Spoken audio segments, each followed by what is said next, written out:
Let's begin with a cold, hard truth. Principles so fundamental to human dynamics that its ignorance is the root cause of immeasurable frustration for the modern man. No. In our hypercommunicative, digitally saturated world, attention is currency. It is, without question, the most valuable and fiercely competed for resource we possess. But here is the critical lesson. There. The master key that the gatekeepers of culture will never teach you. The value of this currency is not determined by how much of it you give, but rather by the profound and unwavering discipline with which you spend it. Who you give it to, when you give it, and most importantly, why you give it. These are the factors that draw the stark, unbreachable line between the man who is inevitably taken for granted and the man who is relentlessly, endlessly obsessed over. You must understand this from the outset. Women do not want your constant, undivided attention. No, that is a grand and tragic lie. A piece of cultural programming sold to you by romantic comedies, pop songs, a fundamental misunderstanding of the male-female dynamic. It is the playbook of the supplicant, the strategy of the boy who believes love is a transaction where he must continuously deposit validation in the hopes of a withdrawal of affection. What women crave, on a deep, instinctual, and often subconscious level, is your selective attention. It is the kind of focused, earned, and potent regard that creates seismic ripples in their emotional world. It is the force that compels them to ask the questions that will loop endlessly in the quiet moments of their day. Why did he look at me with that intensity, just for a moment? Or why didn't he respond to my message when I know he saw it? This selective focus, this elegant dance between presence and absence, this element of compelling mystery and unpredictability does something profound to the female psyche. It creates emotional friction. It initiates powerful mental loops, forces a woman to chase clarity from a man who refuses to hand it over freely. And that chase, brother, that primal pursuit of a man's focused, earned approval, is the very spark that ignites the fires of obsession. Most men today are hopelessly addicted to giving their attention away. They are not, by and large, bad guys. They are simply products of a pervasive and debilitating conditioning. From childhood, through the narratives of film and television, and reinforced by the sharp, formative sting of rejection, they have learned a flawed and life-altering equation that love and affection are earned by constantly proving one's value. And so, they execute this faulty programming with the diligence of a model student. They shower women with a relentless barrage of compliments, turning genuine admiration into cheap, inflationary praise. They reply to her text instantly, as if their life depends on it, signaling that their time, focus, and priorities are utterly subservient to her whims. They validate every trivial thought she expresses, nodding along eagerly, believing they are being thoughtful, attentive, and kind. But the feminine spirit is not wired for this. It does not form a deep, lasting, soul-level attachment to the man who is always available, whose validation is a fire hose set to full blast, drenching her in a deluge of approval that ultimately feels meaningless. No, she attaches to the man whose approval feels earned, whose attention is a rare and precious commodity, a treasure to be sought, not a handout to be expected. This entire philosophy operates on a simple, universal principle of psychology that governs all things of value. Scarcity creates worth. Anything that is scarce, from diamonds to time, is perceived as more valuable. Anything valuable is by its very nature more desired. By making your attention your focus, your energy, your mental real estate a finite and meticulously guarded resource, you elevate its worth exponentially. You are no longer the free sample offered on every corner, or the main prize, the masterpiece kept behind velvet ropes in a private gallery, accessible only to those who have demonstrated the worthiness to behold it. This is not arrogance. It is the embodiment of self-respect. Let's dissect the mechanics of this powerful art form. Selective attention is not about being a jerk, a manipulator, or an emotionally unavailable stoic. It is about being ruthlessly, unapologetically intentional. It is a symphony of micro-behaviors, each one reinforcing your position as the chooser, not the chosen. It is when your gaze lingers for just a second longer than normal, creating a spark of connection. But not so long that it becomes a needy, supplicating stare. It's when your text reply comes not instantly, but strategically. When you have a moment when it suits your purpose, not when her notification chime demands it. It is the art of being warm, engaging, and fully present one moment, and then coolly, professionally neutral the next, not because you are playing manipulative push-pull games, but because you are a man tuned into his own rhythm, his own mission, his own inner world, not hers. Imagine the dance, the subtle interplay of energy. She says something flirtatious, a clear invitation for you to chase. The average man bites immediately, returning with an eager compliment or a clumsy flirtation of his own. The man of presence, however, offers a slow, knowing smile, acknowledging her bid but not validating it, and says nothing. He lets the silence hang in the air, a space she now feels compelled to fill. She posts a provocative photo online, a clear and calculated bid for mass validation from her arbiters. The legion of supplicants rush in with fire emojis and breathless compliments. You, however, might view her story, a subtle checkmate that lets her know you've seen it, but you do not comment. You do not like it. You offer no reaction. This calculated ambiguity, this deliberate space you create where validation was expected, is a powerful psychological maneuver. It drives her wild. Now, she is not certain how you feel. She is not certain of her standing with you. And when a woman of beauty and status is not certain, her mind begins to race to fill in the gaps. She starts to chase clarity. She begins to invest. This restraint is a signal of immense power. Communicates that your attention is a resource that is earned, not given away freely to every beautiful woman who happens to enter the room. In a world where most men throw their energy around like confetti at a parade, desperate for anyone, anywhere, to notice them, you stand out like a lighthouse in a raging storm, unmoving, selective, radiant, and as a direct result, deeply and profoundly desired. This brings us to the great paradox of attraction. Truth so counterintuitive it eludes 99% of men. The less you actively try to be interesting, the more interesting you become. Selective attention, by its very nature, forces you to observe. More than you react, you cease being a performer desperate for an audience and become a discerning spectator. You become the man who sees things others miss, the almost imperceptible way she flips her hair when she's nervous or exaggerating, a story, the subtle difference between her genuine, full-bodied laugh and the performative one she uses to impress others. You see the mask, and you wait for the real face to emerge. Because of this, because you are no longer a reactive machine when you finally do speak, when you finally do grant your focused, undivided attention, it lands with the force of a thunderclap. It's not random, it's precise. It's not desperate, it's piercing. It's not a scattered shotgun blast, it's a sniper's bullet. Women are not used to this level of focused discernment. They are accustomed to two poles, being ignored by men they deem beneath them, or being adored without being truly seen by the men who chase them. They are worshipped without being understood.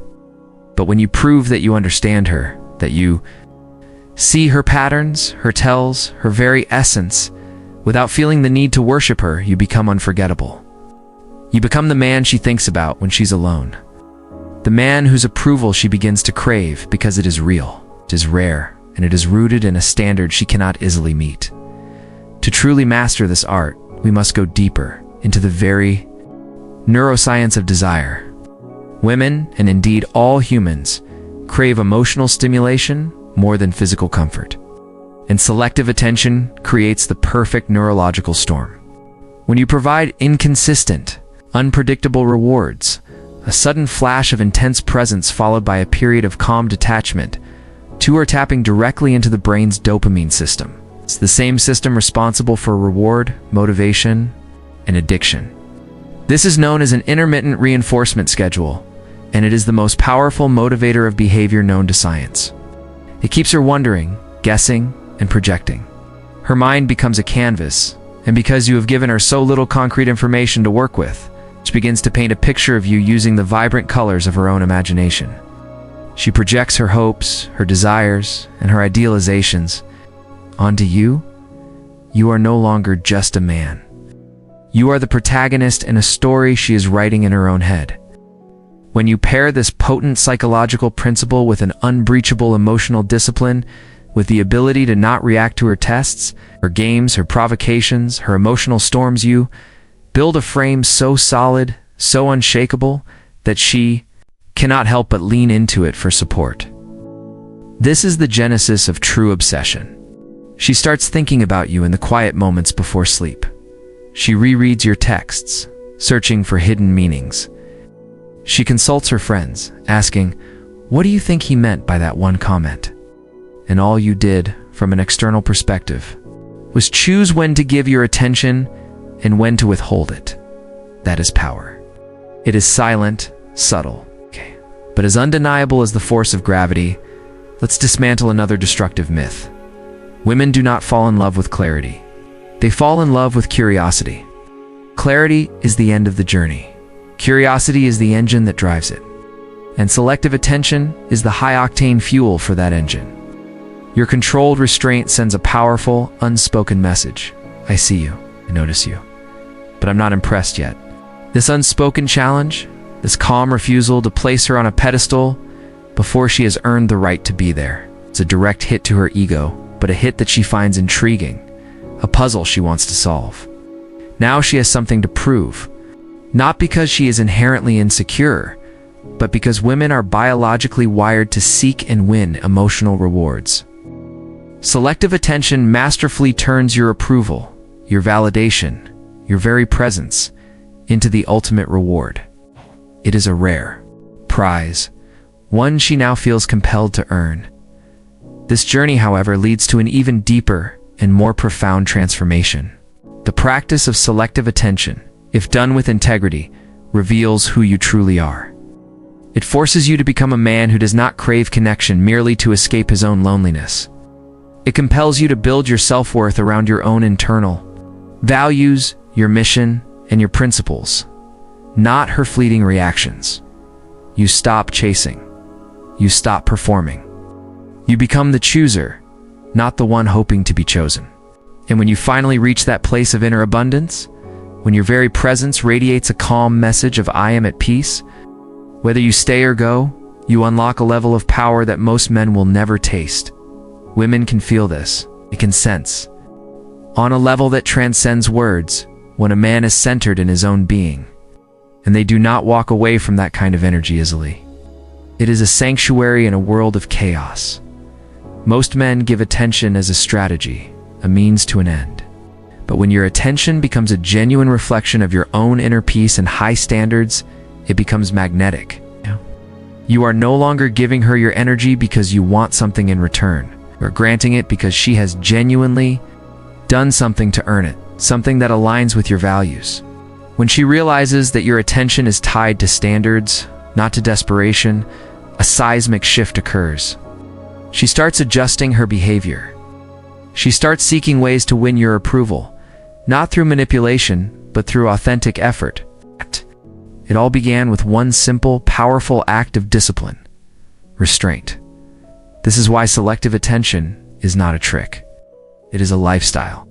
It is the conscious decision to no longer be emotionally hijacked by beauty, by validation, or by the gnawing fear of missing out. It is the arduous but rewarding process of training your nervous system to stay grounded while the rest of the world is chasing shadows. It is the fundamental shift from a mindset of scarcity to one of abundance. Because once you truly, deeply realize that your focused, masculine attention is the prize, everything changes. You stop giving it away to just anyone who smiles at you. You become a guardian of your own energy. And women who are exquisitely attuned to these energetic shifts feel it instantly. They lean in. They try harder. They find themselves thinking about the one man who isn't trying to get them to think about him. All you had to do was stop chasing and start choosing. The power was within you all along. You were just giving it away for free. To truly wield this power, you must understand that selective attention is not just about what you do. It is more profoundly about what you withhold. This is where its deepest potency lies. Women are hyper-tuned to the subtle cues of male interest. They are masters of subcommunication. They pick up on the slightest shift in the tone of your voice, the fractional delay in your text reply, the momentary shift in your gaze. Therefore, when you consciously break the pattern of the needy man, when you suddenly don't respond to that carefully curated selfie, when you don't offer a polite laugh at a joke that wasn't funny, when you fail to give her the predictable reaction she expects, it sparks something deep within her psychology. A gap opens, mystery forms, and the feminine mind abhors an unanswered question. She feels an innate compulsion to close this loop. She searches for an answer. She reaches out.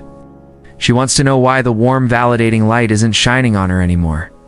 And this pursuit, this quest for your attention, makes her emotionally invest in you before she even realizes it. She is now working for something she once got for free.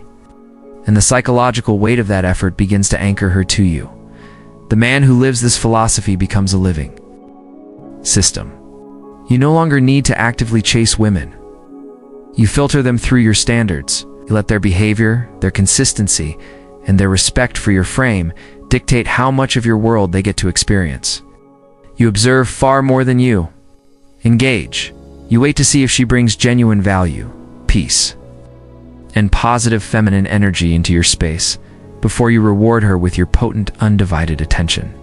And here's the wild, counterintuitive truth. The more disciplined and consistent you are with this filtration process, the faster she escalates the connection. If she is a woman of substance, she will want to show up more fully. She will initiate contact not from a place of need, but from a desire to meet your standard. She will find subtle, intelligent ways to pull your attention back, to prove she is worthy of it. Because women, especially high-caliber women, respect what they have to earn. And selective attention, when done from a place of authentic self-worth, makes them work for it in the most compelling way imaginable. This isn't about degrading her. It's about elevating the interaction to a level where both parties must prove their value. The anatomy of your attention must be dissected and mastered across all domains of modern interaction. In the digital realm, this means your textual and online presence must reflect your real-world frame. Your response times should be a reflection of your actual life, not a game of calculated waiting. Sometimes you might reply quickly because you are free. Other times it might take hours or even a day because you are deeply engrossed in your mission. This natural inconsistency is far more powerful than any contrived rule. Your messages should be concise, purposeful, and often you should let her be the one to send the last text. You must purge the need to have the final word. Online, you become the silent observer. You view her stories, a quiet nod of acknowledgement. But you refrain from the low-value engagement of heart reactions or fire emojis, unless she posts something of genuine substance that truly impresses you, a significant accomplishment, a display of talent, a moment of authentic beauty, not just another selfie. This digital restraint creates the same cognitive loops as its real-world counterpart, making her wonder about your interest level in an environment where every other man is screaming for her attention in person. Your physical presence becomes paramount. Your body language must be congruent with your inner state of calm control. This is the practice of non-reactive stillness. She tests you with a provocative comment or a story designed to elicit a reaction. You resist the urge to fidget, to look away nervously, or to defensively puff out your chest. You remain still, a mountain of calm, perhaps offering only a slight, amused smile that communicates, "I see what you're doing and it doesn't move me."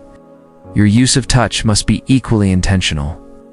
The needy man seeks excuses to touch, his hands lingering too long, his touch soft and pleading. The sovereign man touches with purpose, brevity, and confidence. A brief, firm touch on the small of her back to guide her through a crowd. A momentary touch on her arm to emphasize a point. These are electric because they are fleeting. They are gifts, not requests. They leave her system tingling, wanting more, rather than feeling pawed at by a man seeking physical validation. Even your voice becomes a tool of selective attention. You must master the art of the strategic pause. When she asks you a deep or challenging question, resist the impulse to answer immediately. Pause for a beat or two. Let the silence build a flicker of tension. This communicates that you are a thoughtful man who considers his words, not a reactive machine desperate to please. This pause makes your eventual answer carry 10 times the weight. It says, "I have considered your question, and here is my truth," rather than "here is the answer I think you want to hear." This is not a path for the faint of heart. It is a rigorous, ongoing practice of self-awareness and self-discipline. But for the man willing to walk it, the rewards are immeasurable. You do not just change your dating outcomes, you change your entire operating system. You cease to be a man driven by external validation and become a man guided by an internal compass. You become the guardian of your own attention, the king of your own inner world. And it is from this place of unshakable sovereignty that you will attract the kind of woman and the kind of life that the chasing man can only ever dream of. The choice is yours. Be the confetti, scattered and forgotten, or be the lighthouse, steadfast and unforgettable. The philosophy of selective attention, as detailed in the previous chapter, is a potent and transformative force. However, if it is wielded merely as a collection of tactics, a series of calculated behaviors designed to feign detachment, it will inevitably fail. It will crumble under the pressure of a woman's intuitive perception, which can detect incongruence with the precision of a surgeon's scalpel. She will feel the falseness of your performance. She will sense the insecure boy playing dress-up in a king's robes. Therefore, this chapter is dedicated to the most critical work a man can undertake, moving from tactic to identity. It is about forging the inner core of the man who can wield selective attention not as a strategy, but as a natural, effortless extension of who he has become. This is not about learning lines. It is about becoming the man who no longer needs them. This is the art of the anchor. An anchor does not pretend to be heavy. It is heavy. It does not perform stillness. It is still. Its power comes from its inherent nature, not from its actions. To become this anchor in the chaotic and often turbulent sea of human interaction, especially in the realm of masculine-feminine dynamics, you must embark on a journey into what can be called the forge of solitude. This is not a place of loneliness, but a sacred space of self-confrontation and self-creation. It is here, away from the distracting noise of the world and the intoxicating gaze of women, that you build the foundations of an unshakable man. This great work is divided into 3 essential domains: mastering the body, mastering the mind, and mastering the spirit through the cultivation of a mission. Mastering the body is the foundational pillar, for your physical state is inextricably linked to your mental and emotional resilience. This goes far beyond the superficial goal of aesthetics. The gym becomes your first monastery. Lifting heavy weights is not merely about building muscle. It is a spiritual practice. It is the tangible act of taking on resistance, feeling the strain, and pushing through perceived limits. Each completed rep is a micro-lesson in discipline and fortitude. You are teaching your nervous system, on a cellular level, how to handle stress and remain functional under pressure. But this mastery extends beyond the weight room. You must embrace practices that intentionally stress and thereby strengthen your physiological control. High-intensity endurance training, for example, teaches you to manage your breath and maintain composure when your body is screaming for you to stop. Martial arts, particularly disciplines like Brazilian Jiu-Jitsu or boxing, are invaluable. They are the laboratory of presence under fire. In sparring, you are forced to remain calm, strategic, and aware while under direct physical attack. You learn to think clearly amidst chaos, a skill that translates directly to handling a woman's emotional tests. Perhaps one of the most potent tools in this domain is cold exposure. Deliberately subjecting yourself to the intense shock of a cold shower or an ice bath is a profound act of self-mastery. The initial instinct is to panic, to gasp for air, to retreat. But by consciously choosing to control your breath, to relax into the discomfort, you are fundamentally reprogramming your autonomic nervous system. You are teaching your primal brain that you, the conscious man, are in command, not your fleeting, reactive impulses. The man who can remain calm in freezing water is a man who is less likely to panic when a woman sends him a confusing text message. He has practiced enduring discomfort. This practice calcifies into an unshakable inner calm. Mastering the mind is the second and arguably most crucial pillar. Your mind is the fortress, and if its walls are weak, no amount of physical strength will protect you. The primary tool for this mastery is meditation. This is not a passive New Age activity. It is a rigorous mental discipline. It is the daily practice of sitting in silence and becoming the detached observer of your own thoughts. You learn to watch the endless stream of anxieties, insecurities, and desires float by without identifying with them, without being swept away in their current. You realize that you are not your thoughts. You are the awareness behind them. This separation is the wellspring of all emotional control. Complementing meditation is the practice of journaling. Each day, you must externalize your thoughts onto paper. This act of writing forces clarity, can identify your own patterns of neediness, your triggers, your weaknesses, can define your values, your principles, and your standards with conviction. It is a dialogue with your deeper self, a way to organize the chaos of your mind into a coherent philosophy for living. This must be paired with a ruthless curation of your mental diet. The modern world is a battlefield for your attention, and most men surrender unconditionally. You must engage in digital minimalism. Starve your mind of the junk food of endless social media scrolling, celebrity gossip, and the fear-mongering of the 24-hour news cycle. Instead, feed it with knowledge that strengthens your frame. Read the great works of philosophy, particularly the Stoics like Marcus Aurelius, Seneca, and Epictetus, who were masters of inner fortitude. Read history, biographies of great men, literature that explores the depths of the human condition. You must build a mind that is as strong, disciplined, and well-nourished as your body. Mastering the spirit is the final and crowning achievement of the Forge. This is the discovery, definition, and relentless pursuit of your mission. A man's mission is his core purpose, his why. The driving force of his existence that is larger than his own comfort, his own pleasure, his own relationships, and even his own life. It is not merely a job or a career, though it can be related to one. It is the ultimate direction of his life's energy. It could be building a business that solves a real problem, creating a timeless body of art, mastering a craft to the highest level of excellence, or dedicating his life to a cause that serves his community or humanity. A man without a mission is a ship without a rudder. Adrift on the ocean of life, easily blown about by the winds of external circumstances, particularly the powerful gales of a woman's emotions. A man without a mission will inevitably, disastrously, make a woman his mission. Ow. This is a fatal error. It places a weight on her that she is neither designed nor willing to carry, and it makes his entire sense of self-worth dependent on her approval. He becomes a satellite, and she, the planet. But a man who is deeply locked into his purpose becomes a sun. He generates his own heat, his own light, his own gravity. His time becomes sacred. His focus becomes potent. His energy is no longer for sale to the highest bidder of validation. He doesn't have to pretend to be busy or play games of being hard to get. He is hard to get because his time, his mind, and his spirit are directed toward the great work of his life. This mission orientation is the ultimate anchor for his masculine presence.